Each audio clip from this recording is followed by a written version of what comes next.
I think that's a really key point, that if you're a fringe player and you step up and take your moment, you deserve to start the next game, don't you? And Samstead didn't just not only not do anything wrong, he actually had a cracking game against Stevenage, so he's earned his place, in my opinion.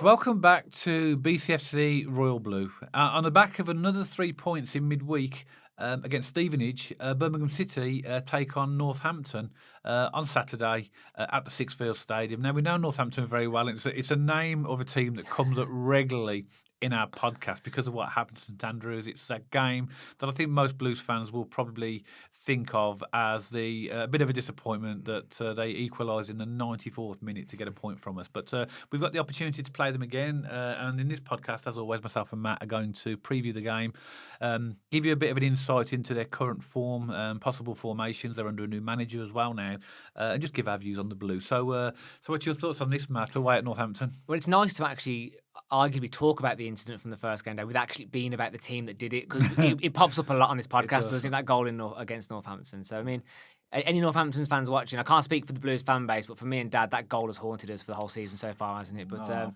in a way, Dad, actually, it's worked as a bit of a cautionary tale, hasn't it? It's reminded us to stay switched on for the 90+6 or whatever the games are going to now. It's reminded us to not switch off. So it has that goal, even though it was painful, 2 points dropped, and it was a really sloppy goal to concede. Actually, it wasn't. It's like the loss at Shrewsbury. It wasn't the worst thing to happen, because actually it made us improve moving forward, didn't it?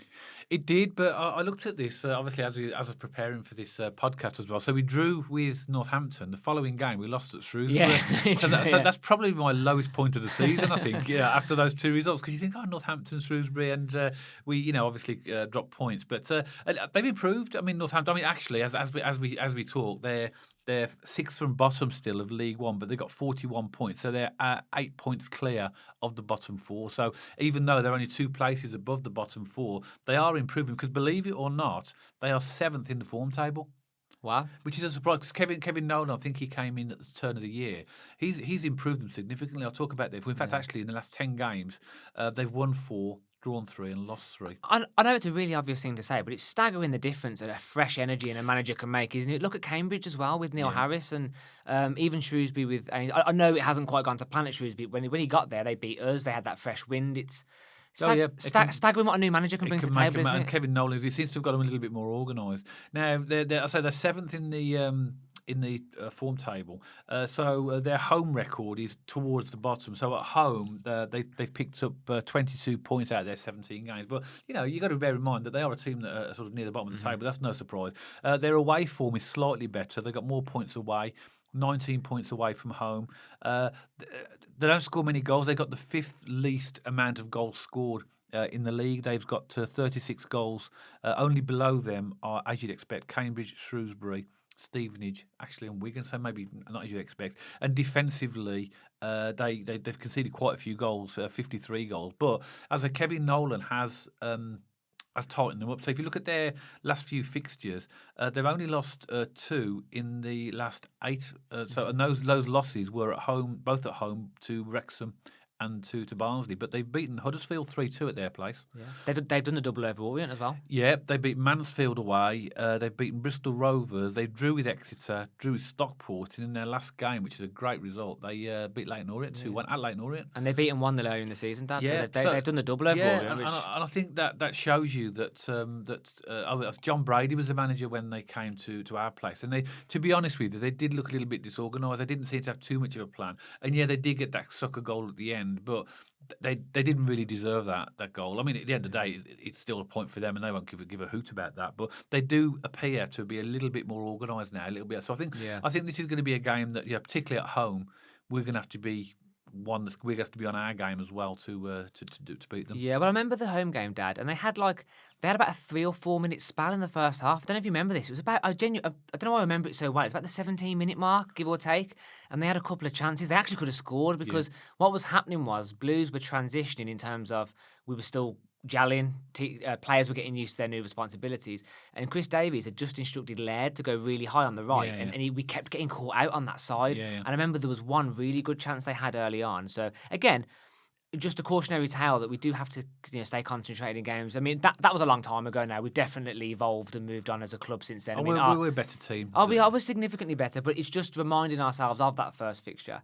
And what I thought about them, actually, I did agree with you, Dad. I think they were a bit disorganised, but they weren't horrendous defensively. They were quite compact, but we've seen this a lot at St.Andrews, haven't we, where Every teams team, come and because they sit team. so deep, Yeah. they are naturally going to be defensive because you're just going against 11 men in their own half. It's so difficult, and it's so frustrating that that for us as fans, as home fans, to know that we're going to have to literally chip away and break teams. Northampton were the same. Yeah, defensively they weren't bad. They're very strong. If they get in the lead, they're strong at protecting the lead. Couple of weaknesses, keeping possession. So we know that as we always do, we're going to get a lot of possession of the ball, and also as well, they concede a lot of goals from through balls.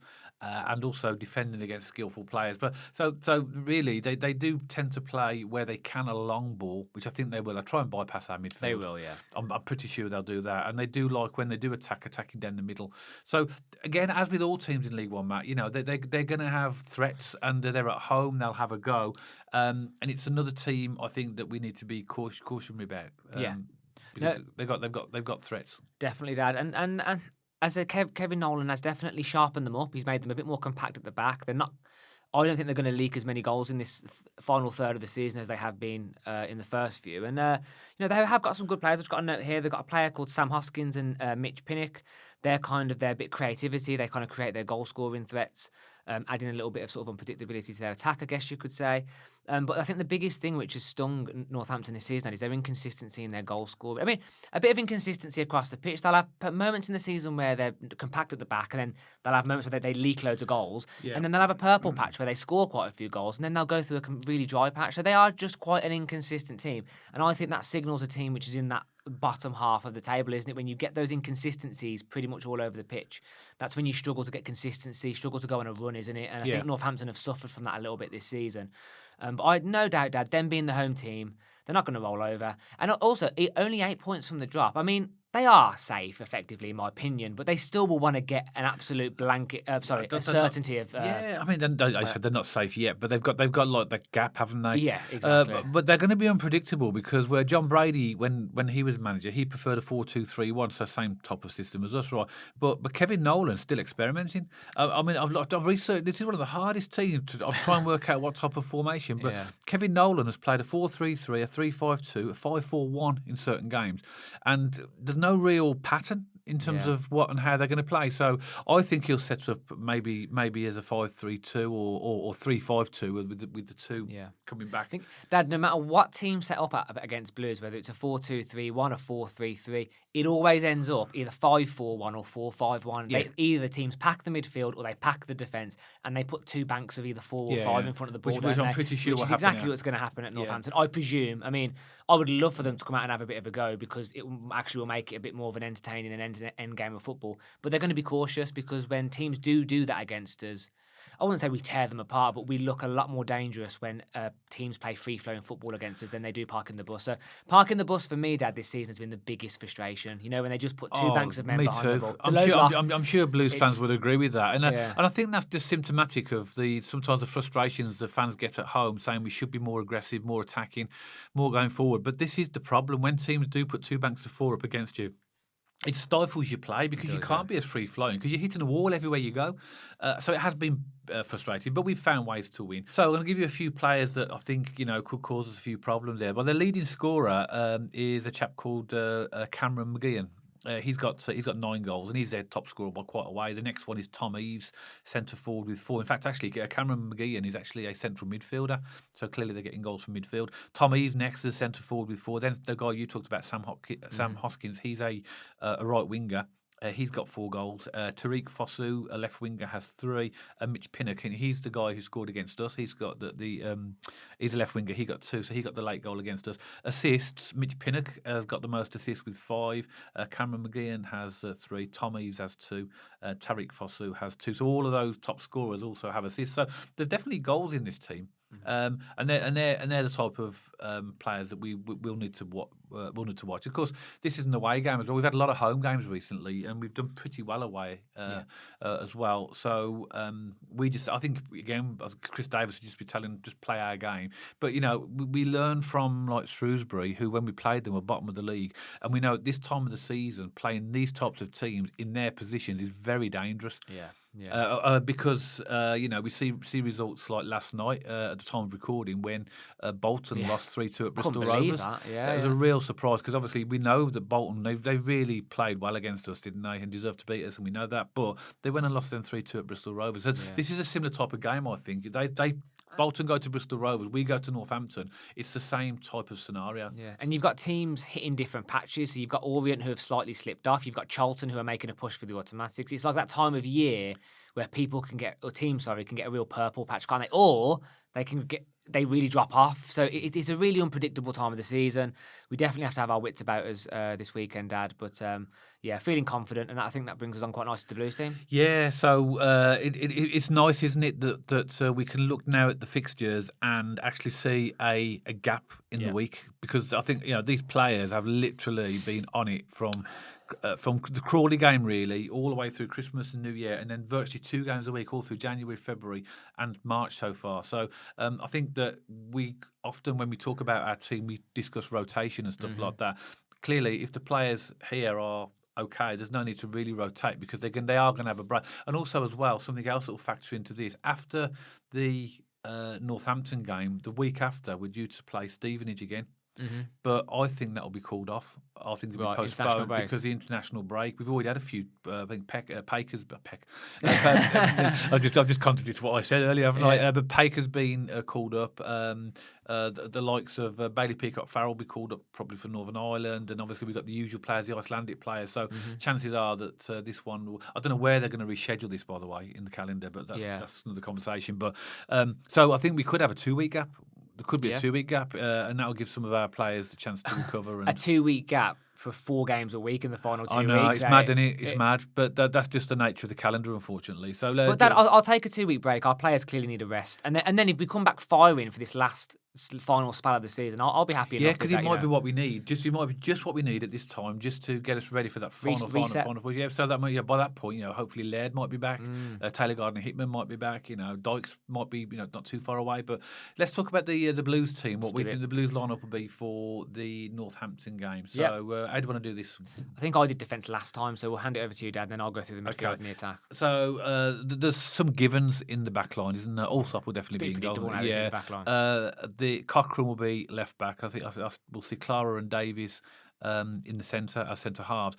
I think that right back will be Samstead because he's actually earned the right to have that place based upon his performance against Stevenage. I think that's a really key point, that if you're a fringe player and you step up and take your moment, you deserve to start the next game, don't you? And Samstead didn't just not only not do anything wrong, he actually had a cracking game against Stevenage, so he's earned his place in my opinion. Yeah. And I completely agree that I have no amends to your back line. I think a lot of Blues fans would agree and expect that to come as well, because I'd say the one thing which has been consistent since that Shrewsbury defeat has pretty much been our back line, hasn't it? Yeah. Laird would be the addition, a fully fit Laird.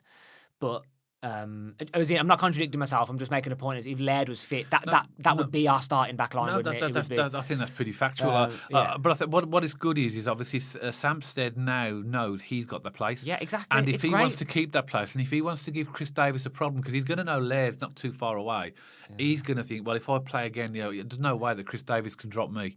Chris Davis, it is Chris Davis. Chris Davis, Ben Davis, is it a long day at the office? Steve Davis.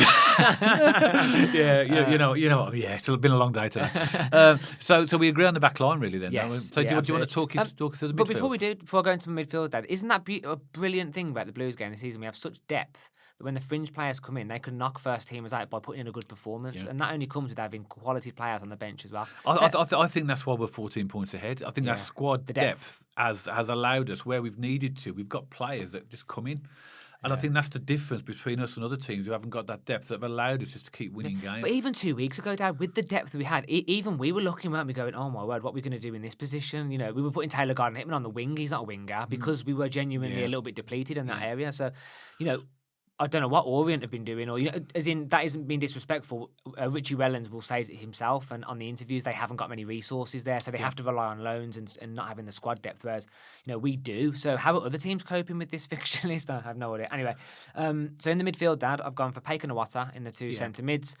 I would maybe consider Leonard if he was a bit fitter, but I think against Stevenage, Dad, he clearly was a bit rusty, wasn't he? He's coming back from match practice. It's not a negative, it's just him coming back from injury.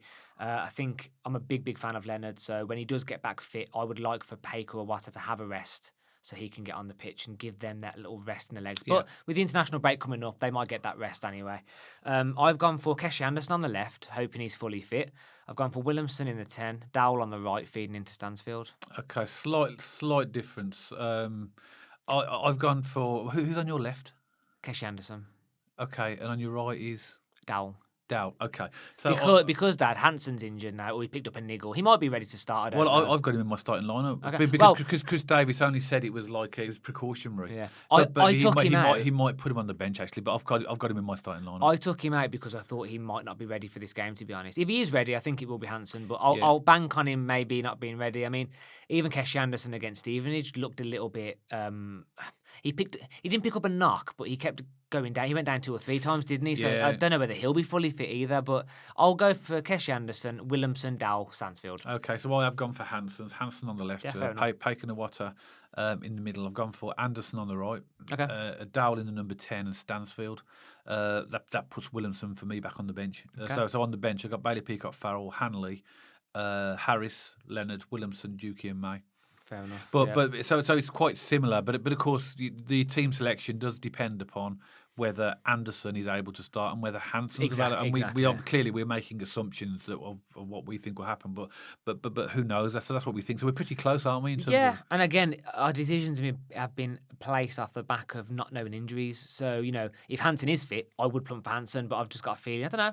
Call it a feeling or whatever you want to. I just think that Keshi Anderson might start on the left. Okay. And also, I'd like to see him start. I think we look a lot more dynamic when he's on the pitch. And fair play for you dropping Williamson, Dad. I mean, don't get me wrong. I think Williamson is a decent player, but I think he's definitely been off the boil since he's come back off his injury. He's not quite having the impact in games that he once had, has he? I think. Don't know whether he's lacking a bit of confidence at the minute or whether he's needs to get back up to full fitness. Don't know, but there's something not quite clicking for Williamson at the minute. Is there? I think it's difficult when a player gets injured in this squad as well because of the intensity that we play and the intensity that they train. I think if you have a few games out, I think it takes you a while to actually get back up to complete match fitness. Because you could argue the same about confidence with Alfie May as well. That he obviously clearly do with a goal. Clearly could do with more game time. Leonard could do with more game time. And also Williamson, I think he's shown us at the beginning of the season what a decent player he is. He needs to get back to that. Yeah, agreed. But I've put him on my bench only because I think, in my opinion at the moment, Dowell is a better number 10. I don't like Dowell or Williamson out on the right. I don't think that works at all. I think Dowell's the better one on the right. Williamson absolutely not on the right. No. But I agree. They're number 10s, aren't they? Williamson is number 10 or nowhere, in my opinion. He's number 10 or no other position. Dowell is slightly better on the right, but still I prefer Dowell in the actual number 10. It's like Alfie May. He's number 9 or not on the pitch. Yeah, so that's what I think. So then, as always, it's a score prediction now. So so I've gone for 1-0 on the past couple. I don't know why I got a feeling we might score a few more in this game. I've gone for can't speak. It has been a long day, hasn't it? Northampton 0, Birmingham City 2. Okay, I'm going for a goal as well for them. I think that I think they may score. They're at home. They'll press us and push us. So I think it'll be Northampton 1, Birmingham 2. Okay, repeat of the Stevenage game. Yes, apart from we were at home then. Yeah, true, but the same scoreline. Same scoreline, yeah. The same scoreline, yeah. It's not beyond the realms of possibility that this could actually be a draw, which is not a complete disaster for us. But I think we got more than enough. If we play our game, we will win this game. If we play to our levels, but we've seen before, haven't we, Matt? When we go to away grounds, sometimes that the teams are just literally well up for it. They push us, and sometimes they can make it a bit challenging for us. I think the teams that we've got points to earlier in the season, like Mansfield's, your Mansfield away, and teams like that. So I think that there is a possibility this could be a draw, but I still think that we've got enough to win the game. Agreed. So I'm going to go for 2-1. Okay. So any final comments? No, just I think Kevin Nolan being at Northampton does give them a fresh lease of life. He's got them set up a little bit more compact. I think this will be a scrappy game in the context of they will play long balls, they will try and bypass our midfield. We need to keep to our game plan, Dad.